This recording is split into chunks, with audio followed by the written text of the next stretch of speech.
Alright, what are those eyes behind you? What the fuck?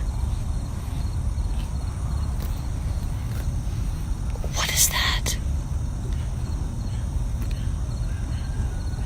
What is that? Oh, fuck me. Okay, excuse me, there's some kind of thing. Okay, hi, sorry. Oh, God, was it... Oh, hi, honey! Oh, it's just you. Okay, Jesus Christ. In the end, the explanation was much simpler than it seemed. The mysterious figure turned out to be her pony, Betsy, who had gotten out of her enclosure on her own and had been standing there in the dark the entire time, staring straight at her. A man named Japrib was working a late-night shift as an EMT. Late that night, he was driving the ambulance back to the station when something happened that he simply couldn't explain. Alright, so I'm not sure how to talk about this, but well, first off, I've been an EMT just for a little bit, and like I ain't never experienced nothing like this. So as we driving back to base, I swear I seen a face in the rearview mirror. Like, send somebody as soon as you can. I need to turn this engine off though, cause like we're gonna be stranded out here. Yeah, as soon as possible. Oh, shit. Okay, thank you.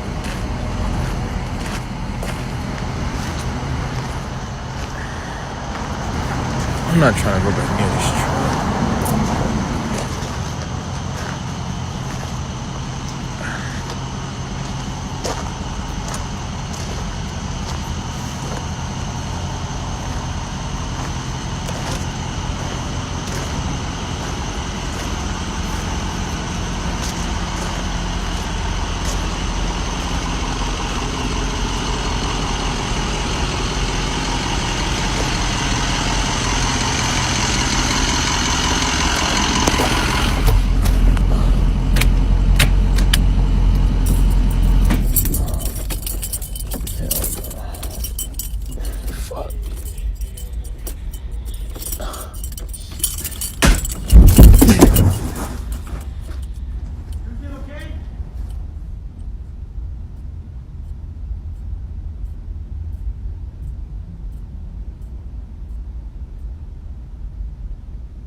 No, hey, on it, quick.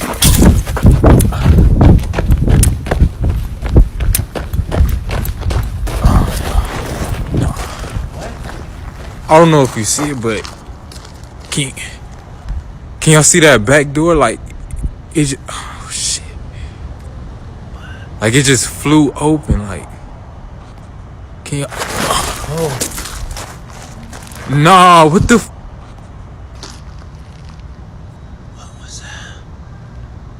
Can y'all see it? Nah, hell no. Fuck that. Nah. At one point, Japrib stopped the ambulance and was about to turn off the engine. As he reached inside, the rear door suddenly swung open on its own. Startled, he immediately jumped back from the ambulance, leaving his phone inside. After a while, Japrib eventually went back to retrieve his phone, but the strange activity didn't end there.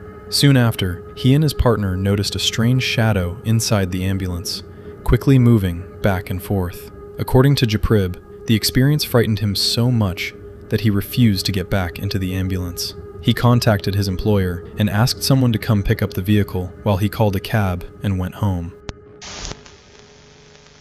This strange video was sent to us by one of our viewers. According to him, the footage was recorded somewhere in Asia. At around 3 in the morning, he was driving home along a narrow road that ran through a palm plantation when his headlights caught sight of a man in an old military uniform. He was simply standing in the middle of the road, staring off into the darkness. The encounter was strange enough on its own. The man stood completely still, had no visible source of light, and didn't react at all as the car approached. But just a few seconds later, things became even stranger.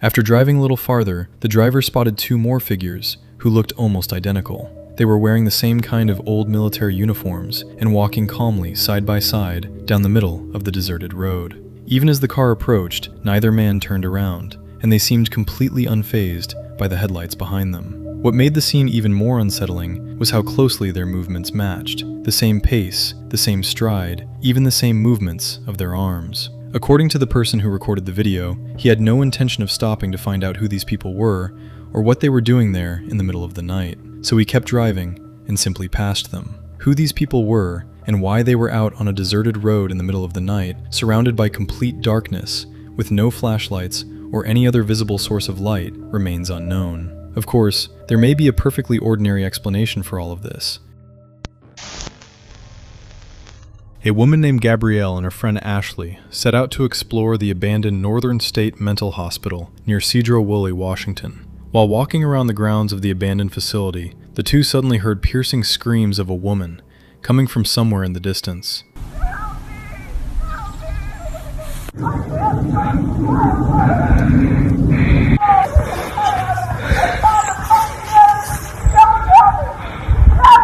Ashley! The screams sounded so disturbing that Gabrielle decided to call 911, worried that someone might actually be in danger. Later, she posted the footage online, where one viewer suggested a possible explanation. There is still an active psychiatric treatment center not far from the abandoned hospital, meaning the screams could have come from there. However, after checking a map, Gabrielle noticed something strange. The active treatment center was about half a mile away from where she and Ashley had been standing, and between the two locations were trees, a wooded area, a creek, and several commercial buildings. This made them question whether a person's screams could really travel that far through all those obstacles and still sound so loud and clear. Where the disturbing screams actually came from remains unknown.